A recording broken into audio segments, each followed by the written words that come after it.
dear students, how are you? What you doing? I think nowadays you are very busy because preparation of NEET 2021. So apart from that, you have to remember that how you have to solve the previous year question paper. तो बच्चों आपको ये भी समझना जरूरी है कि अगर आप 2021 के लिए आप एग्जाम दे रहे हो तो पिछले साल के क्वेश्चन पेपर को आप कैसे सॉल्व कर सकते हो। तो मैं आपको इस वीडियो में ये बताने जा रहा हूँ कि तो चैप्टर वाइज में क्वेश्चंस कैसे आ सकते हैं, कैसे आसानी से आप उनको सॉल्व कर सकते हो।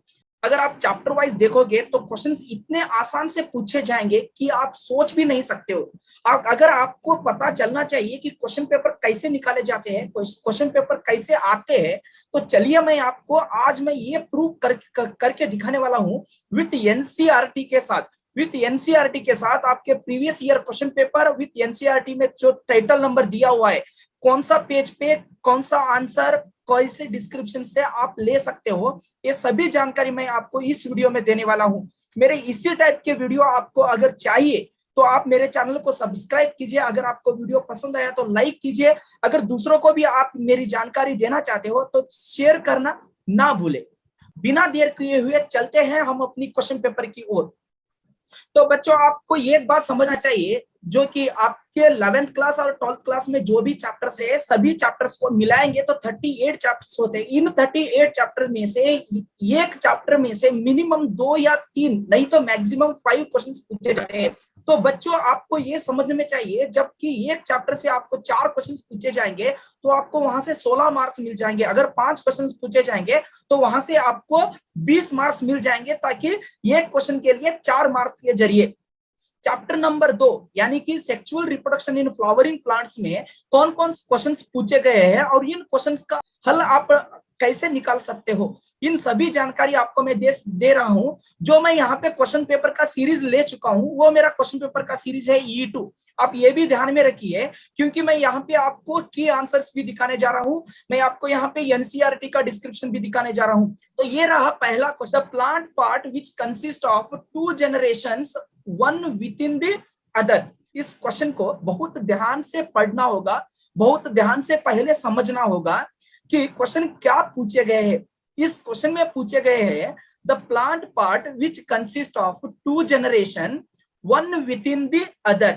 ये एक दूसरे में दूसरा कौन सा पार्ट है जो कि प्लांट में मौजूद है, प्लांट पार्ट्स के जनरेशंस में मौजूद रहता है। अगर आप pollen grains inside the anther देखोगे तो उसके रिलेटेड और दूसरा कौन सा हमें आंसर मिलेगा।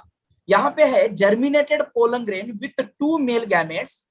ये नहीं हो सकता है क्योंकि पहला जो है pollen grain inside the anther, तो हमें यहाँ पे ये समझना होगा एंथर के अंदर पोलन ग्रेन्स है, एंथर के अंदर पोलन ग्रेन्स मौजूद है। तो अगर आप दूसरा चाहेंगे तो germinated pollen grains with in 2 male gametes. यहाँ पे क्या कहा जा रहा है, जो जर्मिनेटेड पोलन ग्रेन्स है उनमें 2 मेल गैमेट्स है।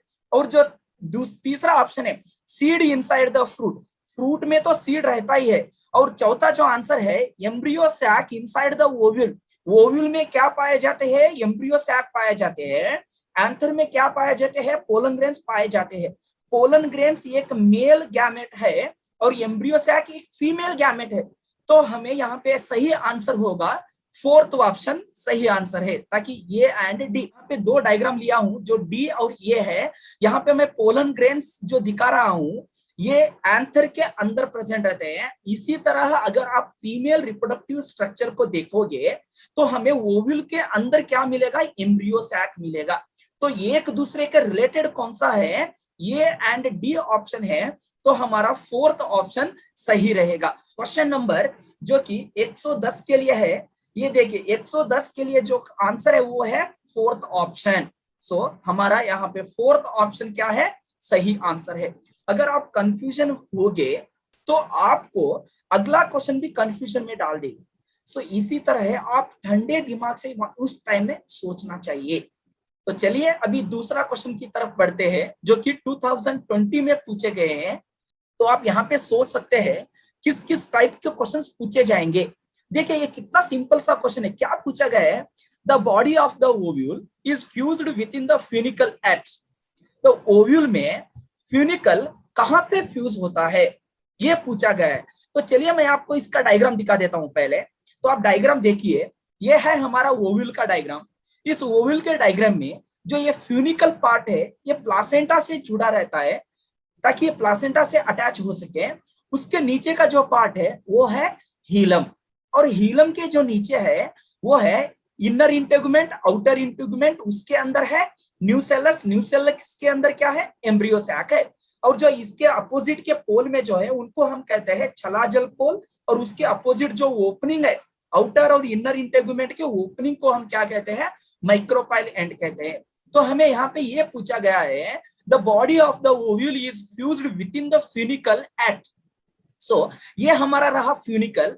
ये फ्यूनिकल फ्यूज कहां पे हुआ है, तो ये फ्यूनिकल फ्यूनिकल कहां पे फ्यूज हुआ है, हीलम में। तो हमारा फर्स्ट ऑप्शन क्या रहेगा, सही आंसर रहेगा।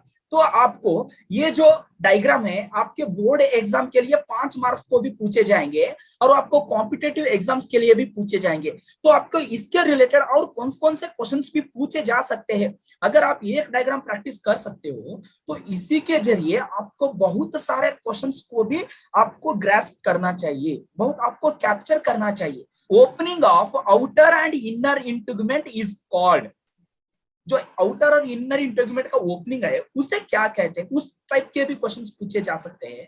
और क्या पूछे जा सकते हैं, nucellus embedded inside the, nucellus किस लेयर के अंदर प्रेजेंट है, वो है कि आउटर और इनर इंटेगुमेंट के अंदर। तो आपको इस तरह के क्वेश्चंस अपने आप को क्रिएट करना चाहिए, तभी तो आप सॉल्व कर पाओगे। आपको समझ में आ रहा है ना, कितना इजी सा क्वेश्चंस पूछ लिया है। देखो ये 156 नंबर क्वेश्चन पेपर में अगर आप देखोगे 2020 नीट के क्वेश्चन पेपर में देखोगे तो 156 का क्वेश्चन यही होगा। ऑप्शन नंबर 156 का आंसर है। तो मैं यहाँ पे सभी प्रूफ लेके आया हूं, सिर्फ आपको ये ध्यान में रखना है एनसीईआरटी को कैसे ध्यान से पढ़ा जा सके, एनसीईआरटी से हम कैसे जुड़ सके। अगर आप एनसीईआरटी को प्यार करोगे, आपको इतना प्यार देगा, इतना प्यार देगा कि आप समझ भी नहीं पाओगे। चलिए मैं आपको एनसीईआरटी में एक सेंटेंस लिखा हुआ है जो कि हमारे क्वेश्चंस में डाले हैं। सो वो है, अगर आप यहाँ पे देखोगे, the ovule is a small structure attached to the placenta by means of a stalk called the funicle. ये भी क्वेश्चन हो सकता है। The part of ovule which attached to the placenta, तो ऑप्शन क्या रहेंगे, यही रहेंगे, हीलम रहेंगे, मैक्रोपाइल रहेंगे, न्यूसेलस रहेंगे और फ्यूनिकल रहेगा। तो वहां पे हमारा आंसर क्या होगा, फ्यूनिकल होगा। तो आपको एक एक सेंटेंस से एक एक क्वेश्चन को भी आप अराइज कर सकते हैं। The body of the ovule fuses with funicle in the region called hilum. तो यहाँ पे आप दे सकते हो इस सेंटेंस को, the body of the ovule fuses with funicle in the region. So आपको सेम यही सेंटेंस क्वेश्चन में दिया गया है। तो आपको यही ध्यान में रखना है, जब आप एनसीईआरटी पढ़ोगे तब आप line to line, sentence to sentence, word to word, कौन से भी वर्ड को स्किप नहीं करना है। इसी तरह आप पढ़ते रहोगे तो आप नीट को आसानी से अपने मुट्ठी में ले सकते हो।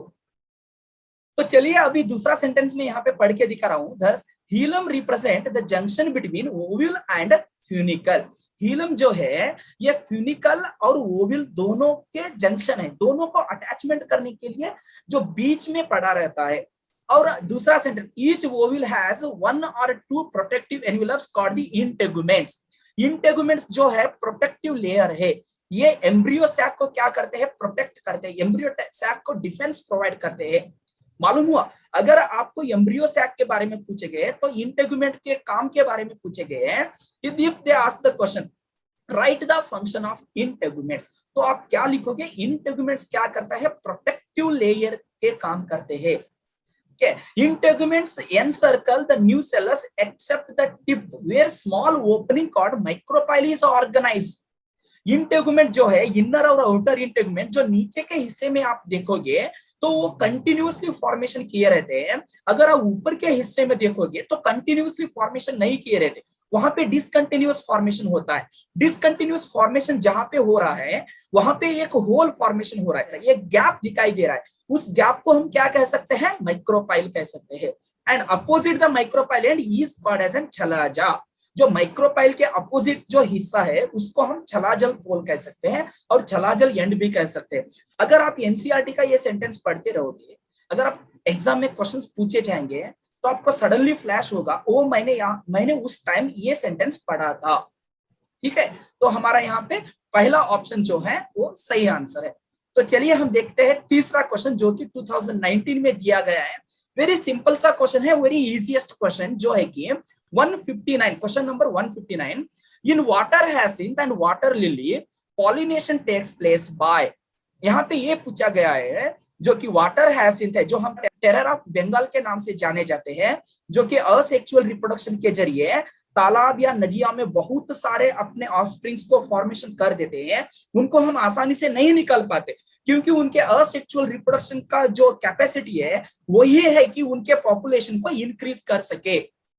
बहुत डेंजरस होते हैं क्योंकि ऑक्सीजन को ड्रेन कर लेते हैं। पानी में मछलियां रहती है, उनके लिए ऑक्सीजन का प्रोवाइड नहीं होता है, मछलियां मर जाती है। हमारे एनसीईआरटी टेक्स्ट बुक में वाटर पॉलिनेशन का एक टाइप दिया हुआ है, उनमें वैलिस्नेरिया एंड हाइड्रिला का जो एग्जांपल है वो बहुत अच्छी तरह से दर्शाया गया है।